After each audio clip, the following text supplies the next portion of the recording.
in the morning. Welcome back to our channel, fellow Genoa City gossips. It is a fantastic day to dive deep into the absolute madness that is currently unfolding on our screens. Grab a massive cup of coffee or your favorite late night snack because we have so much to unpack today and the drama is literally off the charts. Let's get right into it. I cannot believe they did that. I mean, I am sitting here typing this at 2 a.m. because my brain is just spinning out of control after watching the latest episode, and I desperately need to vent to people who actually get it. Can we talk about Diane Jenkins Abbott right now? Because I am losing my absolute mind over this entire hostage situation with Dr. Lawrence Markham.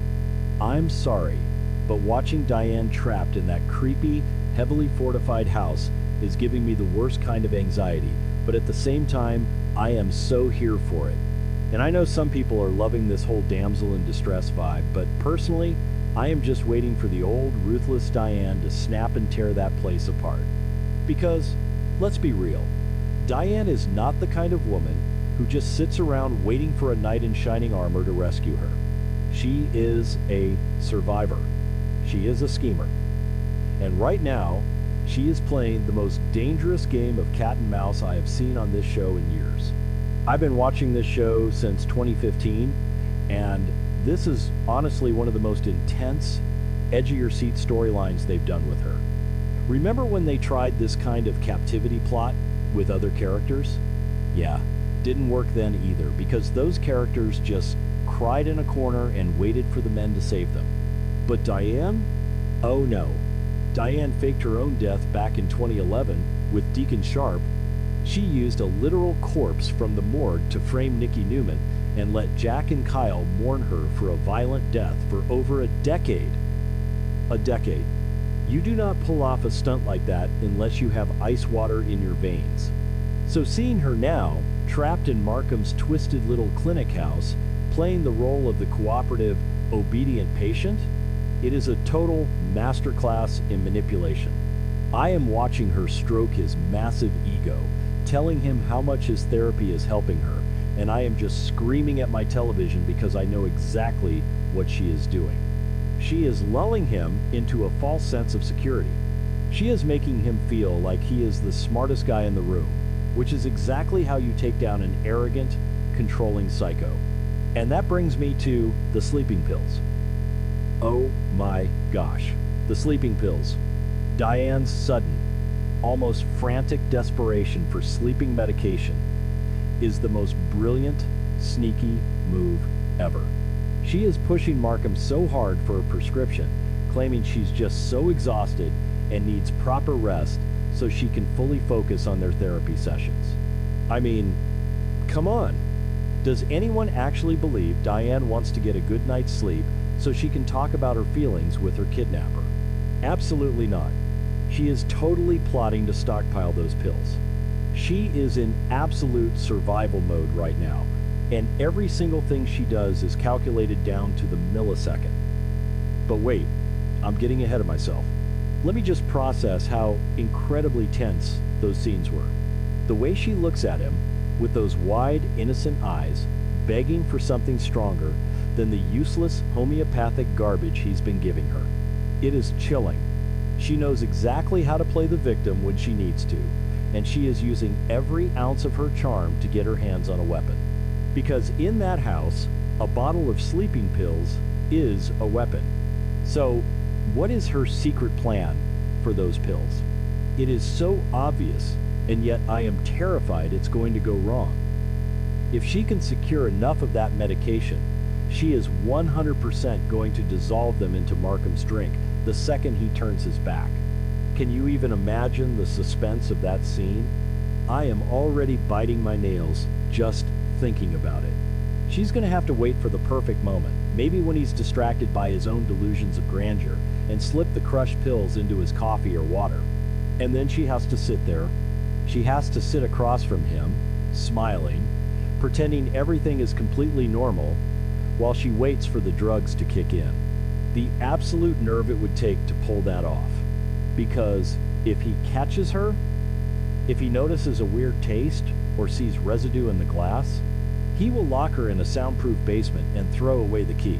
The stakes are so high right now, and I am literally sweating just typing about it.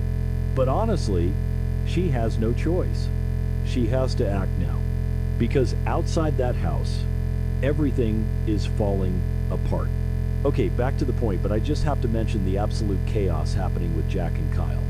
Kyle, bless his impulsive, reckless heart, completely botched Jack's undercover romance with Patty Williams. Like, what was Kyle thinking sneaking into Markham's compound? He triggered the security system, Patty caught him, and now Patty has literally threatened Diane's life. And don't even get me started on Patty's twisted ultimatum, demanding that Jack go on live television to declare his eternal love for her just to prove his loyalty. It is insane. Jack is completely cornered, and Diane has no idea that her husband is about to publicly humiliate himself to save her. She doesn't know that the clock is ticking, and Patty is holding all the cards. All Diane knows is that she is trapped, she is alone, and she has to save herself. And that is why the sleeping pill plot is her only way out. But will Dr. Lawrence Markham actually cave? I am so torn on this. Sometimes I contradict myself because I'm just so emotional and figuring out my thoughts as I type, but part of me thinks Markham is too smart to give his hostage heavy sedatives. He's been so cautious so far, insisting on holistic remedies and keeping her on a tight leash. He knows she's a flight risk, but then again, his ego is his biggest weakness. Diane has been playing him like a fiddle. She's been feeding his God complex, making him feel like he's this brilliant, miracle-working psychiatrist who is curing her. A controlling man like that rarely makes careless mistakes, but history shows that even the most careful captors can be seduced into making a fatal error when they start feeling safe. And Diane is making him feel very, very safe. She's making him feel like he's won. I mean, think about the psychology here. Markham wants to believe that he has broken Diane Jenkins Abbott. He wants to believe that she is dependent on him. So when she begs him for sleep, when she acts weak and vulnerable, it feeds right into his sick fantasy. He's probably going to give her the pills just to prove that he is a benevolent, caring doctor. And the second he hands over that bottle, he is signing his own defeat. I can totally see the writers dragging this out, making us watch Diane slowly hide one pill at a time under her mattress or in her pocket, building up a stash until she has enough for a knockout dose. It's going to be agonizing to watch, but so incredibly satisfying when she finally makes her move. Because once Markham is unconscious, the real game begins. Diane won't just be able to waltz out the front door. That compound is a fortress. We already know the security system is complex enough to catch Kyle sneaking around outside. Diane is going to have to find a weak spot. She's going to have to explore every inch of that house while Markham is passed out on the floor. I am picturing her frantically searching his pockets for keys or passcodes, hacking into the security panel, or maybe finding an unguarded window in the basement. It's going to be a terrifying game of cat and mouse, even with the cat asleep, because what if he wakes up early? What if Patty Williams drops by for a surprise visit? The anxiety is real, people. I know some people are loving this and hoping Jack swoops in like a hero, but personally, I need Diane to do this herself. Am I the only one who feels this way? Diane has been treated like a victim for too long in this specific storyline, and it's time for her to reclaim her power. She has survived way worse than a delusional psychiatrist and a crazy lady with a peanut butter obsession.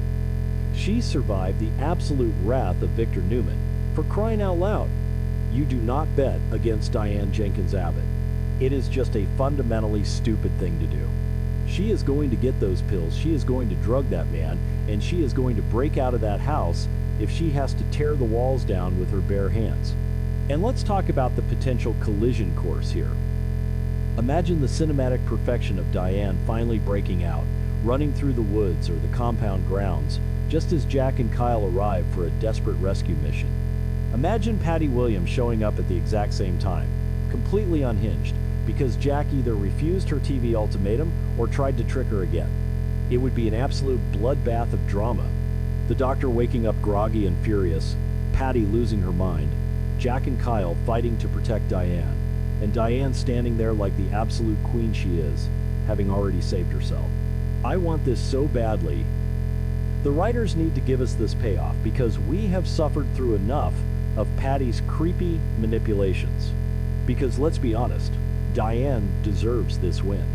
She has been in absolute survival mode since the moment she woke up in that strange room. She didn't panic and give up.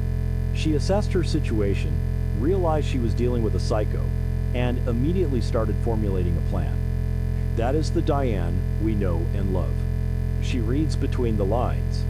She knows that every single interaction with Markham is a chess move.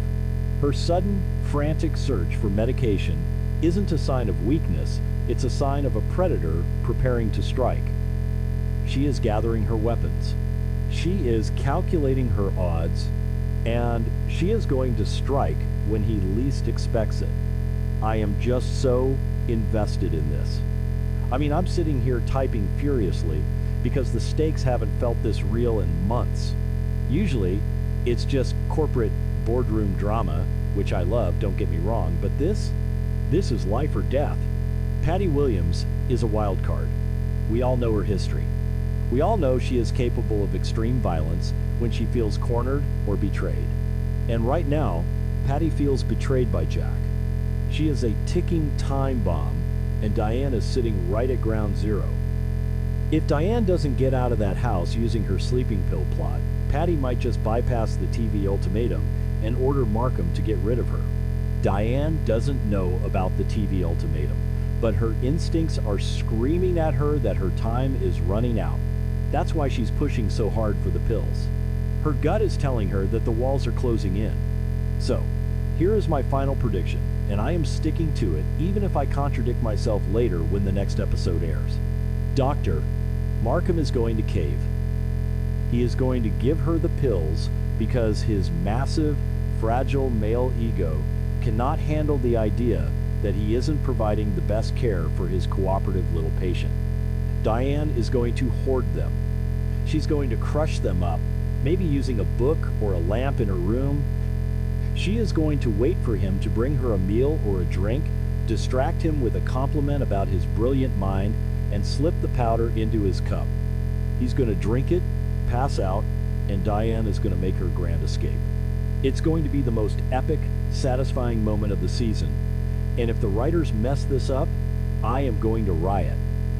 Seriously, if they have Jack just walk in and open the door for her, I will be so mad. We need the tension. We need